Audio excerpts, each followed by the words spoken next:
Hi guys! Ayan.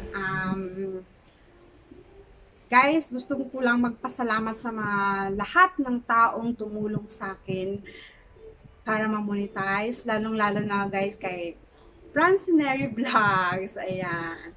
Talagang laki talaga yung tinulong niya sa akin. Grabe, sobra-sobra. Sis, thank you. Kahit na sa YouTube lang tayo nagkakilala. Thank you so much. Tapos, kay Indaylin, kay Sir Migo dyan, kay Sis Emmy, may tao sa likod ko, kay Boss JR Aligre, and tapos kay Ate Janet, tapos kay Yaya Jim. Thank you guys sa lahat ng suporta sa akin. Sa mga hindi ko nabanggit, maraming salamat sa lahat-lahat. Kasi grabe talaga yung tulong niya sa akin. Kung hindi nang dahil sa inyo, hindi ako na-monetize. Ayan, sino pa ba hindi ko nabanggit? Sino pa ba? Day, Marilyn Mission, salamat. Ayan. Kasi pag nagsa-silent live ako, kahit wala yan siyang wifi, tapos pag nakasagap yun siya sa kabilang bahay nila, talagang tatambayan niya rin ako. Kay Guapa Melody, salamat. Tapos kay Mama Max din, salamat. Sino pa ba? Hindi ko nabanggit. Basta sa lahat-lahat po ng tumulong sa akin. Salamat po. Ayan, dito yung makulit. Thank you. God bless us. Ayun, guys, maraming salamat. Ang kulit ng alaga ko. Bye-bye!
back and bold up, we ain't